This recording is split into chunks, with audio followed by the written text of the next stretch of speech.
Hello student, good morning to all. तो आज मैं फिर से एक नए वीडियो के साथ जो कि क्लास 12 का चैप्टर 3 चैप्टर नेम मैट्रिसेस के साथ उपस्थित हूँ और जिसका टॉपिक है मल्टीप्लिकेशन ऑफ मैट्रिसेस। इसके पहले जो मैंने वीडियो लेकर आया था जस्ट इसके पहले, जिसमें एडिशन और सब्सट्रैक्शन एक साथ डिस्कस किया था, तो वो वीडियो आप लोग देख सकते हैं। बट आज का जो टॉपिक है बिल्कुल न्यू टॉपिक है जो मल्टीप्लिकेशन ऑफ मैट्रिसेस के लिए है। बेसिकली ये ऑपरेशन ऑफ मैट्रिसेस के नाम से एक टॉपिक है, उसके लिए आपको 3 चीजें पढ़ना पड़ता है: एडिशन, सब्ट्रैक्शन, मल्टीप्लिकेशन। तो मल्टीप्लिकेशन को हम लोग डिस्कस करेंगे। ऑलरेडी मैं 2 आपको मैट्रिसेस लिख चुका हूँ, दोनों ऑर्डर 2 के मैट्रिसेस हैं और दोनों के लिए मैं 2 क्वेश्चंस को सॉल्व करूंगा, जिसमें आपको multiplication A multiplied by B and B multiplied by A दोनों को वैल्यू लोग डिस्कस करेंगे। बट उसके पहले एक और हेडिंग लिखा हूं, scalar multiplication of matrices. Scalar multiplication कैसे होता है मैट्रिसेस को, उसको डिस्कस कर लेते हैं, फिर हम लोग अपने मेन टॉपिक पे आ जाएंगे। बहुत इजी टॉपिक है। स्केलर्स बेसिकली कोई नंबर्स होता है, तो किसी भी मैट्रिसेस में अगर किसी स्केलर से मल्टीप्लाई करते हैं, किसी भी स्केलर से कोई भी नंबर से, तो आप उससे सभी रो और सभी कॉलम से वो नंबर मल्टीप्लाई हो जाता है। समझिए, जैसे मैंने मान लीजिए एक मैट्रिसेस लिया हूँ 1 2 -4 6, ये आपका मैट्रिसेस है एक और मैं इसको किसी नंबर से मल्टीप्लाई करना चाहता हूँ, जिसे स्केलर हम लोग बोलेंगे। तो मान लीजिए मैंने 2 से मल्टीप्लाई किया, 2a से, तो 2 से क्या होता है, आपको सभी नंबर से मल्टीप्लाई हो जाएगा। 2 मल्टीप्लाइड बाई 2 2, फिर 2 multiplied by 2 4, 2 multiplied by -4 -8, 2 multiplied by 6 12। तो बेसिकली 2a का जो वैल्यू आ जाएगा a आ जाएगा। बट ध्यान रखना है आपको, जब मैं डिटर्मिनेंट्स पढ़ा रहा था तो वहां पे मैं मल्टीप्लिकेशन करता था किसी भी नंबर से, तो या तो आप किसी रो में मल्टीप्लाई होता था या तो किसी कॉलम में। किसी भी नंबर से अगर डिटर्मिनेंट से मल्टीप्लाई करते हैं तो या तो किसी रो में मल्टीप्लाई होता है या तो किसी कॉलम में, होल डिटर्मिनेंट्स में नहीं मल्टीप्लाई होता था। बट मैट्रिसेस में जो किसी भी नंबर से मल्टीप्लाई करते हैं तो टोटल आपके एवरी एलिमेंट्स में मल्टीप्लाई हो जाता है। ये डिफरेंस है आपका multiplication of matrices and matrices of determinants में। ठीक है, तो इसका यूज होता है बेसिकली, इसीलिए मैंने आपको बता दिया, क्योंकि कभी कभी आपको वैल्यू जो पूछता है पहले ही किसी स्केलर से मल्टीप्लाई करा करके आपसे पूछता है, इसीलिए मैं एक छोटा सा पॉइंट था जिसको मैंने डिस्कस कर लिया। ठीक है, तो यहाँ पे ध्यान रखना है कि एवरी एलिमेंट से मल्टीप्लाई हो जाता है, किसी भी नंबर से मल्टीप्लाई किया जाता है मैट्रिसेस को। ये बात आपको हो गई। तो लेकिन बेसिकली जो हम लोग का टॉपिक था वो आपका मल्टीप्लाई ऑफ मैट्रिसेस का था, तो इसको मैं करता हूँ। जैसे कि आपके सामने 2 मैट्रिसेस लिखा गया है, दोनों स्क्वायर मैट्रिसेस है 2 × 2 का। ठीक है, इसका मल्टीप्लाई कैसे होता है इसको समझ लेते हैं। तो आपको 2-3 चीज बातें ध्यान में रखना पड़ता है मैट्रिसेस को मल्टीप्लाई करने से पहले। जैसे हम लोग एडिशन जब सीख रहे थे, एडिशन एंड सब्ट्रैक्शन, तो सबसे पहले हम लोग को ध्यान रखना था कि दोनों मैट्रिसेस का ऑर्डर सेम होना चाहिए था। मतलब आपको number of row and number of row columns equal होना चाहिए दोनों मैट्रिसेस में। बट मल्टीप्लाई के साथ ऐसा कोई ज्यादा कंडीशन नहीं है। एक कंडीशन जरूर है कि अगर आप मल्टीप्लाई करते हैं ए से बी में मल्टीप्लाई करते हो, तो इसको कॉम्पैक्ट फॉर्म में मैं लिखता हूँ। कॉम्पैक्ट फॉर्म का मतलब शॉर्ट फॉर्म में लिखता हूँ। जैसे मान लीजिए इसमें एलिमेंट्स m रो है n कॉलम है। पहले इसको डिस्कस कर लेते हैं, फिर हम लोग क्वेश्चन करेंगे। तो इसमें m रो n कॉलम, बी में भी आपका सपोज m अगर लिख लिया हूँ, यहाँ पे a लिख लेता हूँ, a और b। इसमें कितना a row and a b columns हैं। तो ध्यान से क्या समझना होता है कि जितने कॉलम्स होते हैं पहले मैट्रिसेस में, ऑर्डर इंपॉर्टेंट है। मल्टीप्लिकेशन में सबसे ज्यादा जरूरी है ऑर्डर का इंपॉर्टेंस। मतलब पहले ए से मल्टीप्लाई बी में हो रहा है कि बी का ए में हो रहा है। जैसे मैंने दोनों क्वेश्चन ले रखा है कि ए का मल्टीप्लाई बी में, बी का मल्टीप्लाई ए में। जैसे एडिशन के साथ ऐसा नहीं था, ए प्लस बी आप ऐड करें चाहे बी प्लस ए ऐड करें, आंसर सेम आता था। बट मल्टीप्लाई में यह ध्यान रखना है कि आपका ए का मल्टीप्लाई बी में हो रहा है कि बी का मल्टीप्लाई ए में हो रहा है। तो पहले ए का मल्टीप्लाई बी वाले को आपको बताता हूँ।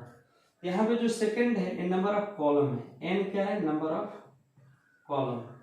ये नंबर ऑफ रोज है, नंबर ऑफ कॉलम, यहाँ भी number of rose, number of column. तो जो पहला मैट्रिसेस होता है उसका नंबर ऑफ कॉलम दूसरे के नंबर ऑफ रो के इक्वल होता है, तभी आप मल्टीप्लाई कर पाओगे। ये बहुत, एक बार अच्छे से बात सुनो, जो पहला मैट्रिसेस होगा उसका नंबर ऑफ कॉलम दूसरे मैट्रिसेस के नंबर ऑफ रो के इक्वल होगा, तभी आप कर पाएंगे मैट्रिसेस का मल्टीप्लाई। ठीक है, तो इसका मतलब मैं अगर शॉर्ट में लिखूं, number of column, COLUM, number of column equal to number of row. First matrix का सेकंड मैट्रिक्स का ऐसा होगा, तभी हम लोग इसको कर पाएंगे। तो उसके लिए करते क्या है, आप किसी भी मैट्रिक्स को लिख रहे हो तो आप इसको पहले ऑर्डर को लिख लिया करो, जैसे मैं इसमें दिखा। इसमें कोई इशू नहीं है क्योंकि तो दोनों मैट्रिसेस एक जैसे हैं, 2 into 2। तो इसमें नंबर ऑफ कॉलम इसमें 2 है एंड नंबर ऑफ रो 2 है। पहले का नंबर ऑफ कॉलम दूसरे का नंबर ऑफ रो से मतलब रखते हैं। अगर ये सेम हो गया तो मल्टीप्लाई पॉसिबल है, अगर सेम नहीं हुआ तो मल्टीप्लाई नहीं कर पाएंगे। जैसे समझो कि एक मैट्रिक्स मान लें आपके पास, मैं यहाँ पे एलिमेंट्स नहीं लिख रहा हूँ, 4 मल्टीप्लाइड बाई 3 का है। दूसरा एक मैट्रिसेस है जिसको मल्टीप्लाई करना है, इसमें जो मल्टीप्लाई करना है आपका 4 मल्टीप्लाइड बाई 3 का है। ठीक है, यहाँ पे देखिए, यहाँ पे आपका 3 है, यहाँ पे 4 है। दूसरे का कॉलम, फर्स्ट का कॉलम सेकेंड के रो के इक्वल नहीं है। देखिए यहाँ पे नहीं है, यहाँ पे 3 है पहले में नंबर ऑफ कॉलम, बट दूसरे में नंबर ऑफ रो 4 है। यहाँ पे मल्टीप्लाई पॉसिबल नहीं है। तो ये आपको सबसे पहले चेक करना होता है कि मैट्रिसेस पहले मैट्रिक्स का नंबर ऑफ जो कॉलम्स है दूसरे के नंबर ऑफ रो के इक्वल है कि नहीं। तो मल्टीप्लाई करने के पहले ही आप लोग चेक कर लेंगे, उसके बाद मल्टीप्लाई को प्रोसीड करेंगे। अगर दोनों मैट्रिसेस का ऑर्डर सेम है, सपोज इस तरह का मैट्रिसेस है 3 क्रॉस 3, 2 क्रॉस 2, 2 क्रॉस 2, तो कोई आपका इशू ही नहीं है। बट अगर इस तरह के डिफरेंट टाइप्स के कॉलम्स रो आते हैं तो आपको इस तरह से चेकअप करना पड़ेगा, उसके बाद ही आप लोग प्रोसीड करोगे। इतनी बातें ध्यान रखना। फिर जो आपका न्यू मैट्रिसेस बनता है, ध्यान रखना है, ये भी आपको समझा देता हूँ। अगर न्यू मैट्रिसेस बनता है, सपोज इसमें तो बनेगा नहीं, तो मैं यहाँ पे थोड़ा चेंज कर देता हूँ, 4 यहाँ पे कर लेता हूँ 4, तब इसमें पॉसिबल हो जाएगा। आपका 4 है यहाँ पे और यहाँ पे 3 है, यहाँ पे भी थोड़ा मैं चेंज कर लेता हूँ, 2 क्रॉस 4। तो यहाँ पे देखिए 4 4 यहाँ पे है ना, तो बाकी जो रिमेनिंग होते हैं उसी का आपका मैट्रिसेस उतने का बनता है, 2 क्रॉस 3 का। अभी इसको करेंगे तो आपको ज्यादा क्लियरिटी आएगी। जब इस क्वेश्चन को करेंगे तो आपको ज्यादा क्लियरिटी आएगी कि इसमें कितने ऑर्डर का मैट्रिसेस बनता है।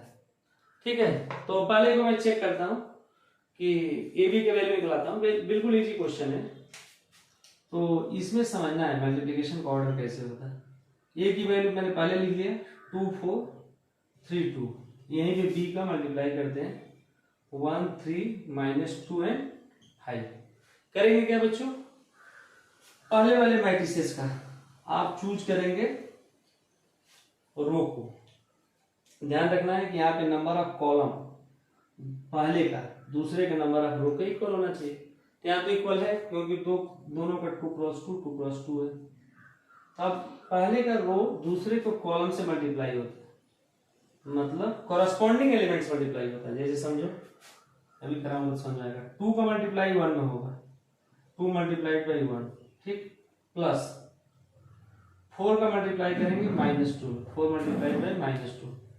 ठीक है, तो ये जो न्यू मैट्रिसेस आएगा मल्टीप्लाई के बाद, उसमें भी आपके 4 ही एलिमेंट्स मिलेंगे, बट पहला एलिमेंट अभी मिला है, बस एक मिला है। अब इसी रो को दूसरे कॉलम से, मतलब 2 का मल्टीप्लाई 3 में, अब 4 का मल्टीप्लाई प्लस 4 का मल्टीप्लाई 5 में, मतलब पहले रो के पहले कॉलम से, फिर पहले वाले रो के सेकेंड वाले के दूसरे कॉलम से।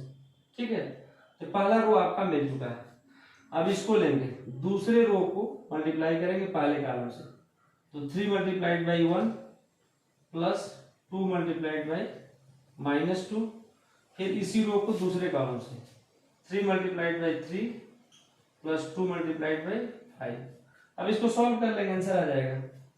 तो जैसे ही सॉल्व करेंगे 2 मल्टीप्लाइड बाई 2 2 प्लस -8, तो एक बार लिख ही लेते हैं आपको सुविधा के लिए। 2 - 8 पहले जगह बनेगा 2 - 8, फिर यहाँ पे 6 प्लस 20, यहाँ पे आपका बनेगा 3 प्लस -4, 3 - 4, यहाँ से 9 प्लस 10। जब इसको आप लोग सॉल्व करेंगे तो आंसर क्या आ जाएगा, 2 - 8 -6, 6 प्लस 20 26, फिर आपका 3 - 4 -1, 9 प्लस 10 19। ये जो आपका आंसर आया, this will be the value of A B. अब बी और ए की वैल्यू जब हम निकालेंगे तो पहले बी को लिखना पड़ेगा, ए का आपको बाद में लिखना पड़ेगा। मैट्रिसेस का ऑर्डर इंपॉर्टेंट होता है। यहाँ आंसर हो सकता है उसके इक्वल ना। जनरली ए बी और बी ए की वैल्यू सेम नहीं होती है। ऐसा नहीं है कि 2 मल्टीप्लाइड बाई 3 मल्टीप्लाइड बाई, जो जनरली हम नंबर्स में पढ़ते हैं 2 का मल्टीप्लाई 3 में 6 या 3 का मल्टीप्लाई 2 में 6, बट ऐसा मैट्रिसेस के साथ नहीं होता है, जनरली नहीं होता है, लेकिन कहीं कहीं आपका होगा जहाँ आइडेंटिटी मैट्रिक्स टाइप कुछ होगा, बट यहाँ पे आपको ऐसा नहीं मिलने वाला है। ए बी की वैल्यू बी ए से डिफरेंट होगी, अभी करेंगे तो आपको देखने में आएगा। ठीक है बच्चों, इतना आप नोट करिए तब तक। तो बच्चों अभी मैंने ए मल्टीप्लाइड बाई बी, दो मैट्रिसेस का मल्टीप्लिकेशन को फाइंड आउट किया। अब इसमें ऑर्डर चेंज हो गया, बी को मल्टीप्लाई करना है ए से। सेकंड पार्ट को मैं डिस्कस करने जा रहा हूँ। तो पहले बी को मैं लिखूंगा, फिर से मैं बोल रहा हूँ कि ए बी और बी ए में डिफरेंस है मैट्रिसेस के केस में। जनरली ऐसा डिफरेंस होता नहीं, नंबर के केस में ऐसा कुछ नहीं होता है, तो बट यहाँ पे मैट्रिसेस के केस में डिफरेंस है। अभी आपको दिखेगा बी और ए का मल्टीप्लाई क्या आता है। तो आप लोग इसको मल्टीप्लाई करिए सेम मेथड से जो पहले समझाया था। रो को पहले लीजिए, पहले वाले रो को, और दूसरे वाले कॉलम से मल्टीप्लाई करिए।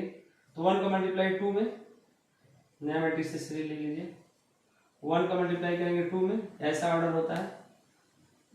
पहले इसका इसमें मल्टीप्लाई, फिर इसका इसमें मल्टीप्लाई, फिर आप इसको लेते हैं इसमें मल्टीप्लाई, फिर इसको लेकर के ऐसे मल्टीप्लाई। ठीक है, बाकी नंबर्स को रो पहले मिलता है, इसका मल्टीप्लाई दोनों में करने से पहला रो मिलता है, फिर इसका मल्टीप्लाई इसमें करने से दूसरा रो मिलता है। फिर से मैं कर रहा हूँ, 1 का मल्टीप्लाई 2 में, तो 1 multiplied by 2 plus 3 multiplied by 3, फिर इसी तरह 1 मल्टीप्लाइड बाई 4, अब इसका इसमें कर रहे हैं 1 multiplied by 4 plus 3 multiplied by 2, same -2 multiplied by 2 plus 5 multiplied by 3, फिर उसमें -2 multiplied by 4 plus 5 multiplied by 2। ठीक है, अब इसको सॉल्व कर लो बच्चों। तो जैसे ही आप लोग सॉल्व करोगे, 1 multiplied by 2 plus 3 3 9, 2 plus 9 1 4 4 plus 6, फिर नीचे -4 प्लस 15, फिर -8 प्लस 10, जो फाइनली आपका मैट्रिसेस आएगा उसकी वैल्यू लिखते हैं। 2 प्लस 9 11, फिर 10, फिर 11, -4 प्लस 15, -8 प्लस 10 आपका हो जाएगा 2। This is the value of B A. Okay, तो ये आपको ऐसे मल्टीप्लाई करना होता है। तो बच्चों जो मैंने बी ए की वैल्यू फाइंड आउट किया 11 2 10 11 2, ये आप देखे होंगे जो ए बी की वैल्यू मैंने फाइंड आउट किया तो उससे बिल्कुल डिफरेंस है। तो ये बात यहाँ भी प्रूफ हो गई कि जनरली जो A multiplied by B not equal to B A. ऐसे क्वेश्चन आपको मिलते हैं, आपसे दोनों वैल्यू को कैलकुलेशन करवाता है, दोनों मल्टीप्लाई का, और पूछता है कि प्रूव करिए कि ये दोनों सेम नहीं है। तो आप सेम प्रोसेस से प्रोसीड करेंगे जो मैंने एग्जांपल लेकर आपको दिखाया। तो बेसिकली ये जो टॉपिक है जो मल्टीप्लिकेशन का, इसमें सबसे ज्यादा इंपॉर्टेंट बात क्या है कि पहले चेक करेंगे कि पॉसिबिलिटी है कि नहीं, मल्टीप्लाई हो पाएगा कि नहीं। तो उसके लिए फर्स्ट मैट्रिसेस के कॉलम्स को सेकेंड मैट्रिसेस के रो को इक्वल देखेंगे। जैसे इसमें 2 थे कॉलम्स, इसमें रो 2 थे, तो यहाँ पे आपका मल्टीप्लाई पॉसिबल था। पॉसिबल आपको चेक करने के बाद आपको उस ऑर्डर में मल्टीप्लाई करते हैं, जैसे ए को पहले लिखेंगे बी को बाद में, यहाँ पे बी को पहले ए को बाद में। फिर यहाँ पे बात क्या ध्यान रखनी है कि इसके फर्स्ट रो को सेकेंड मैट्रिसेस के फर्स्ट कॉलम से मल्टीप्लाई करेंगे, फिर इसी रो के आपके सेकेंड कॉलम से मल्टीप्लाई करेंगे तो पहला आपको रो मिल जाएगा। ऐसे ही आपको जब इससे आपको सेकेंड रो के फर्स्ट कॉलम से मल्टीप्लाई करेंगे 3 एलिमेंट्स मिलेगा, ऐसे ही आप इसका इसमें मल्टीप्लाई करेंगे 3 एलिमेंट्स मिलेगा। तो इस तरह से आप लोग मल्टीप्लाई कर सकते हो। तो आई होप ये बहुत अच्छा डिस्कशन हुआ। अब बाकी एक आपको एग्जांपल लूंगा जिसमें मैट्रिसेस का ऑर्डर थोड़ा डिफरेंट रहेगा, उसको मैं सॉल्व करके दिखाता हूँ। तो थैंक यू बच्चों। तो बाकी नेक्स्ट वीडियो के आपको 3x3 का एक बनाऊंगा, इसमें मैं आपको दोनों समझा दूंगा। ठीक है, थैंक यू।